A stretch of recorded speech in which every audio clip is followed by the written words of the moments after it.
Good morning, Menifee. It's Doug with Menifee 24/7 welcoming you back for another day here in beautiful Menifee. We're happy to have you join us again, and today we've got some swag in the studio with us.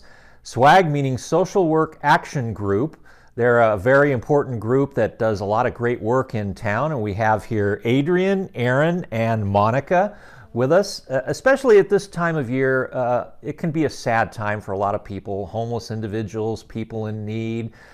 So we wanted to have the swag people come in and tell us a little bit about what they do to help these people in the community. Aaron, can you tell us a little bit about it? Well, definitely. Well, thank you for having us. Sure. We appreciate this. What we do is often, work out in the streets, build abandoned buildings, behind dumpsters, out in fields, where it's not visible. And, we help sharing the message of what we do is important, and we often forget that. So thank you for having us.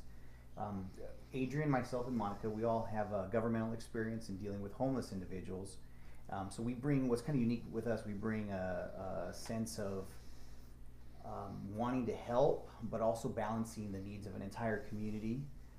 We can't step on one person to help somebody else, right? But our goal is to help. We help families, individuals.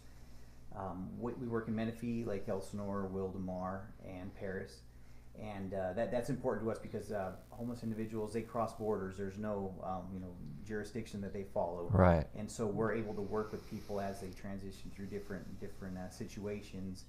Menifee's been a great situation with our partners here, Jason Hendricks, Jonathan Nix.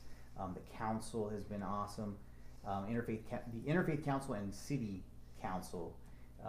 They've been great. They've been big supporting. When you say it takes a community, it really does.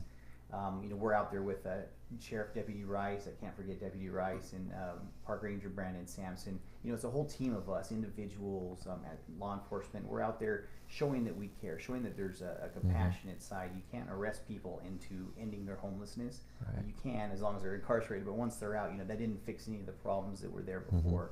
So our approach is really, well, I'll let Monica get into our approach. She's the real social worker.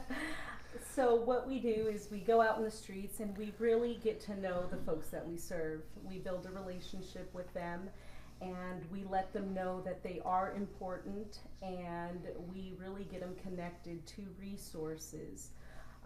Our team is very familiar with Riverside County resources, and we do know a lot of the loopholes, and so we try to house as many people as we possibly can. So that is our mission. Now, how did you get started doing this? Did you three form this group, or how did it get started? Well, I used to work for the city of Riverside. I was there for 8 years, and Aaron also worked there for, how long, Aaron? A couple years. About 2 or 3 years, and we realized that there was a lot of red tape, and we were very limited to what we could do. And so we felt that by starting our own nonprofit, we could really reduce somebody's length of homelessness. And we were a bit dramatic in terms of, we resigned and cashed out our retirement and formed this nonprofit. And we literally started to volunteer out in the southwestern region. We had always heard that there wasn't enough resources in the southwest region, and so we started working with law enforcement, and within 2.5 months we were able to get 19 chronically homeless individuals off the street. And so we knew we were onto something, and really it was word of mouth. And as we continued to successfully house people and get them into treatment, neighboring cities started reaching out and asking us for help. And so, Aaron and I weren't paying ourselves. In fact, we're still not paying ourselves. And we slowly started bringing in some of our old team members, which Adrian used to be my lead outreach worker. And that is really how we formed, and we wanted to demonstrate that it didn't take millions of dollars to get people off of the streets. I mean, we literally did it with such a small budget. Wow. So I was going to ask you about that. How do you get funded for this, and how can you afford to put people, place them in homes and so forth? It really is about community resources. We believe that it takes a community to help individuals and families become self-sufficient. And that requires, it really does require multiple agencies working together. Because we've been in the homeless arena for 15 years plus, we are very familiar with our county resources. And so we know what housing programs are available. And when we encounter the folks that we serve, the homeless population, we're able to appropriately screen, and we know what the best housing intervention is for our folks. So it does require some federal funding, it does require some county funding, and our faith-based and community members. So it really requires a team of individuals. SWAG, we couldn't do it on our own without the community support. Right. Well, I know that the Interfaith Council has done a lot with the Homeless Task Force to try to put a positive spin, I guess you would say, on the homeless situation, because a lot of people get very frustrated. You know, they complain about people hanging out on the street corners, bothering them, or finding syringes. And so what would you say to those people? What can they do, or how can they change their perspective to help solve this problem that we have? Well, I definitely think like through community education and understanding what the issue is, you know, people are people, and our situations can become very complex, but it's really untreated mental illness and substance abuse. When we're dealing with people on the streets, that's what we're seeing. That's across the country, really. So one of the big ones is panhandling. That's something that, you know, we couldn't today easily get rid of mental health issues or drug abuse, but if we could end panhandling, giving towards panhandling, individuals would be forced to, you know, either ask for, you know, go and seek out the help, or, you know, if they ended up getting incarcerated for theft or whatever it would be. It's not the ideal way, but it really is a community education. You know, we propose that we're going to do over this Christmas break, we want to dress up as homeless individuals and try and see, because we've over the years talked to people who in a matter of hour will have hundreds of dollars, and so it really does pay to panhandle. And if you have a dog, or if you say you're a vet, then the number's huge. So really, that's one of the big things that people can do, and it's really communicating with each other. So like with the Interfaith Council here in Menifee, people we're working with on the streets are visiting these churches and getting food and resources. And so when we're communicating, we're able to work with church members to say, hey, you know what, so-and-so, do you know they're able to go this route? There's this housing available, you know, and that's what our push is. So if we're all pushing towards the same thing, let's just not feed them and just say, hey, have a nice day, we'll see you next week. Say, hey, what about that plan with SWAG? Why aren't you? And we could really get to the root of the problem, and that's why our success in Menifee has been so, that's why we've had that success, is because everybody's pointing in the right direction and saying, we're not going to allow you to kill yourself on the streets. You know, we care about you enough. I'm not going to give you $1, but we're going to see. Let's make that phone call. Let's see where you're at. You know, let's see how to keep moving you forward so we can get you off the street. So that's a big one. Don't give to panhandling, and give to, you know, of course, organizations like ours that are doing the hard work. There's funding out there for organizations for certain aspects, but it's really very prescribed to like a certain population, you know, veteran or certain things, and we're operating through cities. Cities have been creative. The 4 cities we're contracted with have been really creative in finding funding, but it's really, you know, it's nothing that's going to be written on the books for years, or hopefully it is, but not at this point. So I mean, some of our contracts are 3 months at a time. So giving to organizations and really getting involved, I guess, is that's when somebody can get involved and see, hey, maybe that's where I can fit in. I don't have money, but you know what, I do video, and somebody maybe has a background in video. You'd be surprised how many people on the streets were regular before their addiction, you know, spiraled out of control. We're not dealing with people who can't function. You know, many people just need that really, as we say, that hand up to get off the substance that they're on, you know, that's spiraled out of control, and they can get back to, you know, their life as it was before. Okay, we will have more with the members of SWAG when we come back in just a minute.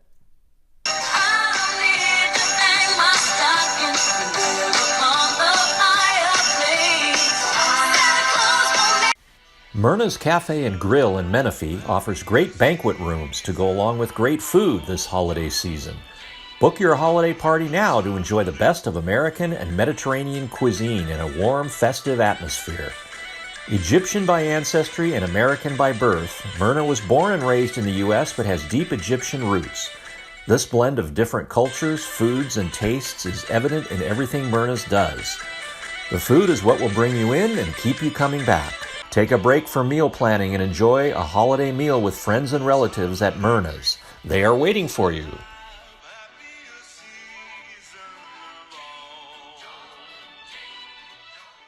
We're back for more of our conversation with the members of SWAG.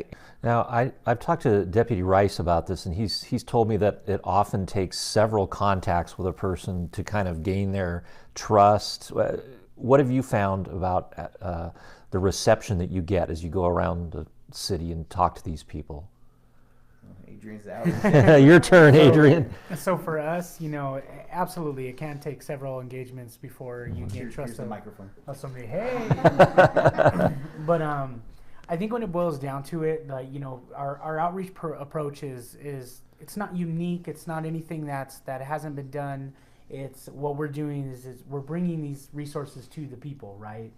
And when we're going out to these encampments, we're not forcing them to leave the comfort of their own spot where they're at. Mm-hmm. We're not asking them to do anything with us outside of the norm. We're using tools like socks, hygiene kits, food. We're using these small tools to gain trust and to build comfort with each other, so that we can say, hey, every day is survival for them, right? Every single day is, what am I going to eat? Where am I going to sleep? It's survival. Right.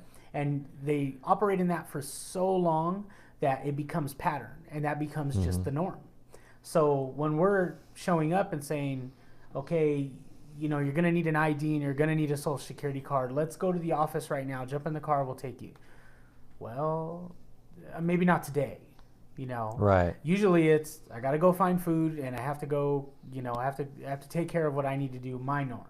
Mm-hmm. So when we can show up with things like, well, I'll tell you what, yeah, we'll take you to the Social Security office, but we've also got this meal for you that's here.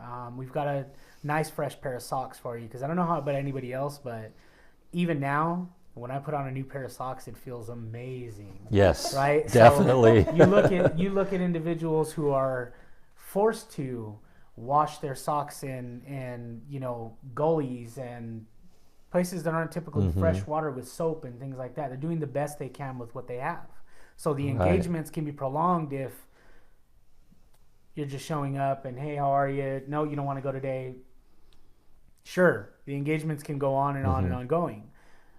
Our approach is approach, engage, provide resources, provide things that are going to build trust without being, they know when you're showing up and you're not genuine. And I like to think that our staff is genuine, just clear across the board, from the heart, passionate. Like you said, we've all come from governmental experience and jobs, and I won't say it was bad. I won't say it was indifferent either or. I'll say this is where I'm supposed to be, and helping people, when you're at that level, to do the most amount of help with what you have. So using those tools as a resource, as an engagement tool, not just giving a Band-Aid fix, hey, we're going to go pass out socks 40 times to the same individual. But we're never going to ask them to do anything to move forward, to gain some momentum from where they're at. So it depends. I hope I didn't stray too far off from your question. No. Consistency is key. Yeah. Right. And when you are consistent, even some folks that we serve are considered hardest to reach or service resistant. I could think of one example, a former foster youth that lived in Sun City behind Rite Aid, and he was creating chaos in that shopping center. And I know that Deputy Rice would respond on a weekly basis. And, initially when we started to reach out and make contact with this young gentleman, he didn't want anything to do with us. And we continued every single week until he understood that we were there to genuinely help him, not to judge him, because regardless if we were there or not, he would still be homeless, causing chaos. Right. And so we just used a very different approach with him. We use what's called a biopsychosocial spiritual, and we ask very targeted questions when we do reach out to the folks that we serve and actually get to know them. And we use the information that they give us to actually really build that genuine rapport. And when you hear these stories, quite often you hear about the traumatic experiences. Like this young gentleman was in foster care since the age of 4, and then he became homeless at 16. Well, he was on the streets from 16 to 24, and we engaged him on a weekly basis, and he was housed within 3 to 4 months, which was actually very good, using Riverside County resources dedicated to help individuals like this gentleman. So Wow. it was the most appropriate housing intervention Right. for him. A lot of what we do is it's invisible for a lot of folks, Mm-hmm. you know, and one of the biggest challenges is folks think we either do too much or we're not doing enough. So it's a balancing act. Right. You know, so as Okay. tying it back to what Aaron said, it really is about community education and letting each community involved know what their homeless population looks like. We encourage right along, you know, and ultimately it's our job to educate the community, and it's the community's job to figure out how they could get plugged in. Okay. So what would you say to people? I know you discourage people from giving them handouts, giving them money. If someone sees a person and they're concerned about whether you are aware of them or not, what do you suggest? Do they call the sheriff's department? Do they call you? What would the steps be that they take? It could literally be all of the above, because we do work with City of Menifee officials, we do work with law enforcement, and we also distribute our 833 general cards to the public. So we personally, in our vehicles, we have our own little 833 generic cards, so when somebody is panhandling, we could offer them services. And you know, typically folks don't want to make eye contact with homeless individuals, but now you can by giving them a card, because that card is so much more valuable than $1, $5. Right. So we would Okay. encourage that. And Aaron, I think you had something else you wanted to share with us. Yeah, you had asked earlier, you know, when people ask us all the time, you know, how do I get involved? And I think one of the best ways is really to do just that. You know, you can't throw money at a problem. We know that usually doesn't work. But if God has placed it on your heart to get involved somehow, you know, reach out to us or another organization, because it's humans we're dealing with, right? So once you can meet somebody and interact, you know, God will place it on your heart or give you the words to say to help encourage somebody. And sometimes that's all that is. You know, we deal with people who, you know, God will present us in front of somebody when, well, I'll say, what did I even say? You know, this guy today, he's ready to go to treatment. What did I do? I didn't do it. You know, this is God's work. This is God's doing. So just get involved, because you never know what kind of an impact you can make in somebody's life just by being there, just by having a meal, like Adrian said, sitting down and eating with somebody. You know, not just here's a sandwich, I'm gonna sit here and watch you eat. You know, let's have a sandwich together. You know, just interacting with people that could, you know, if somebody tells you, you know, if you're having a great day and somebody, you know, flips you off on the road, that could ruin your day, right? And conversely, if somebody's having a bad day and we step into that and are caring and kind, you know, that can change somebody's whole perspective, and maybe that was that day that they're ready. So just get involved in any way you can. Don't think you don't have a specific tool. You know, God's given us all tools and talents that can be used in treasures, and maybe we don't have very much treasure, but we have tools and talents. So you know, get involved, and you'll be surprised at what God will do with you. Well said. Well, again, thank you all for coming in today. Thank you for what you do. And again, we'll have the contact information up on the screen. If you would like to get more information about SWAG or support their efforts, we encourage you to do so. And that's it for today on Good Morning Menifee. Have a wonderful day, and we'll see you tomorrow. Menifee.